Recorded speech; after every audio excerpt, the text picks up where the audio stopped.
क्या आपने कभी सोचा है भगवान को सबसे प्रिय क्या होता है? सोना, चांदी, बड़े मंदिर या सच्चा प्रेम? बहुत समय पहले जगन्नाथ टेम्पल में एक ऐसी घटना हुई जिसने सभी को सोचने पर मजबूर कर दिया। मंदिर में रोज की तरह भगवान जगन्नाथ के लिए भव्य भोग तैयार किया गया। रसोई में तरह तरह के पकवान बनाए गए।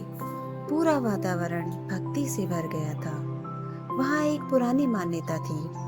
भोग अर्पित करने के बाद पुजारी जल में भगवान की छवि देखने का प्रयास करते थे। लोग मानते थे कि यदि भगवान की झलक दिखाई दे जाए तो इसका अर्थ है कि प्रभु ने प्रेम से भोग को स्वीकार कर लिया। लेकिन उस दिन कुछ अलग हुआ। भोग चढ़ाने के बाद जब पुजारियों ने जल में देखा तो उन्हें कोई दिव्य छवि दिखाई नहीं दी। मंदिर में चिंता फैल गई। यह बात राजा तक पहुंची। राजा ने कहा, शायद हमारी भक्ति में कोई कमी रह गई। एक बार फिर पूरी श्रद्धा से भोग तैयार करो। फिर से रसोई सजाई गई और भी स्वादिष्ट व्यंजन बनाए गए। मंत्रों और भक्ति के साथ दोबारा भगवान को भोग अर्पित किया गया। लेकिन इस बार भी वही हुआ। राजा बहुत दुखी हो गया। उसने हाथ जोड़ के कहा, हे प्रभु, जब तक आप प्रसन्न नहीं होंगे मैं अन्न और जल ग्रहण नहीं करूंगा। रात हो गई। राजा मंदिर में ही भगवान के चरणों के पास सो गया। कहते हैं उसी रात राजा को एक अद्भुत सपना आया। सपने में भगवान जगन्नाथ प्रकट हुए।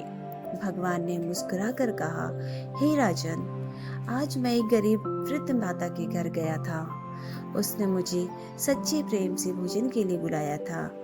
उसकी भक्ति इतनी निर्मल थी कि मैं उसके प्रेम को ठुकरा नहीं पाया। और फिर भगवान बोले, अब मुझे भूख लगी है, मुझे भोजन अर्पित करो। राजा की आंख खुल गई। उसकी आंखों में आंसू थे, लेकिन इस बार दुख के नहीं, भक्ति के।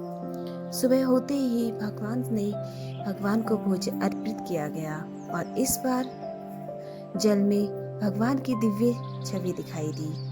पूरा मंदिर जय जगन्नाथ के जयकारों से गूंज उठा। यह भक्ति और यह कहानी हमें सिखाती है कि भगवान को दिखावा नहीं, सिर्फ सच्चा प्रेम चाहिए।